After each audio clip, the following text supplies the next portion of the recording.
Brasil deve produzir mais de 299 milhões de toneladas de grãos na safra 2023-24, de acordo com dados da Companhia Nacional de Abastecimento, a Conab. E para falarmos mais sobre a expectativa da safra aqui na região, estamos recebendo o consultor de mercado, Enilson Nogueira. Olá, Enilson, seja muito bem-vindo, bom dia. Obrigado pelo convite, vamos falar do mercado de grãos aqui na região. Enilson, surpreendeu esses números aí? Está dentro do esperado mesmo? A gente teve um início de safra, principalmente com a soja, com números um pouco mais baixos do que a gente teve no ano passado, e o milho inverno, chamado milho safrinha, com uma diminuição diária.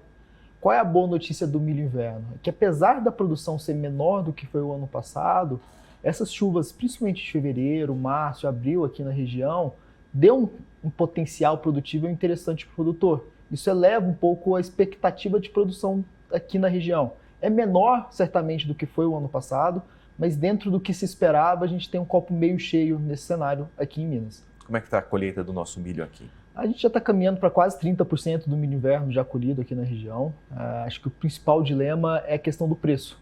Como o Brasil está com essa expectativa de produção um pouco mais alta do que se imaginava anteriormente, e principalmente Estados Unidos vindo com uma safra cheia, tudo lá em termos de área, clima, indica uma boa produção, os preços internacionais e os preços aqui no Brasil estão em queda. Então, um elemento que tem ficado dentro da estratégia do produtor rural aqui da região é entender qual é o melhor momento de venda.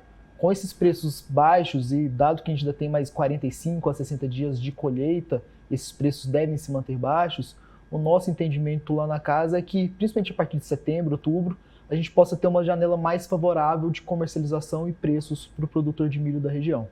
Um pouquinho da soja, a safra já foi colhida, né? E tem expectativas também de melhora, pelo menos no mercado?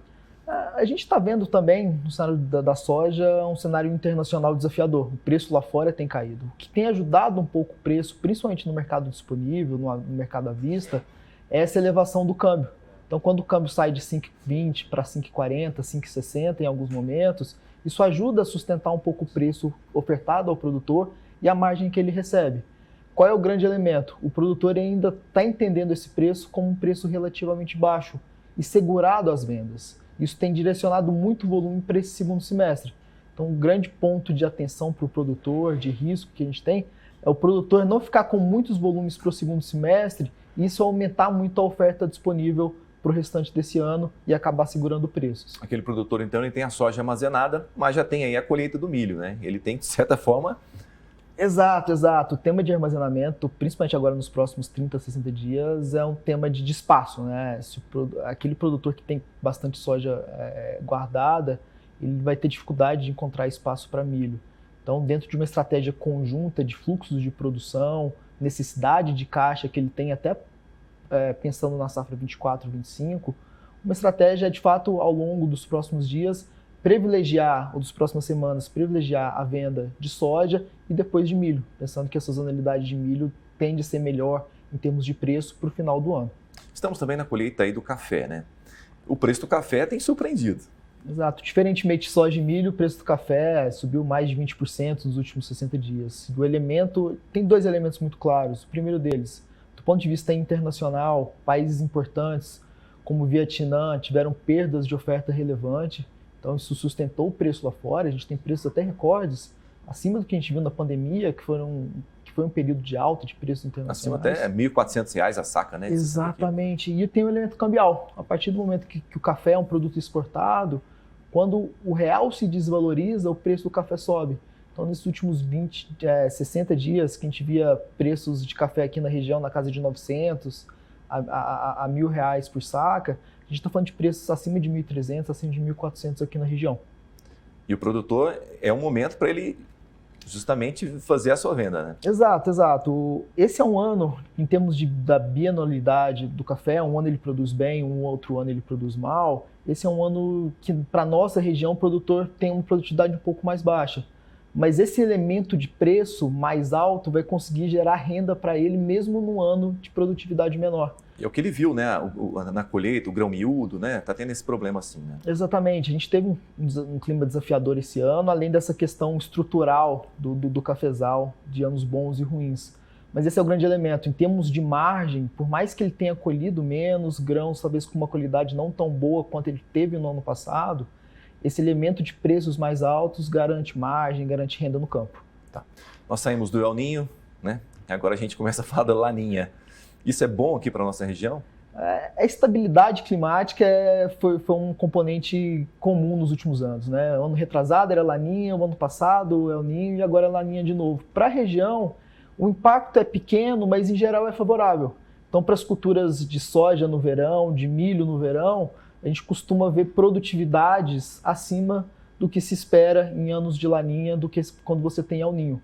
Então, para a nossa região, é um elemento positivo, é um elemento que dá uma certa tranquilidade do ponto de vista climático para o produtor ter um bom arranque ali, principalmente a partir de outubro, parte de setembro para milho e outubro para soja, quando termina o vazio sanitário. Bom, para o produtor de soja, a gente já está no período do vazio sanitário, não pode plantar, não pode manter plantas vivas, né?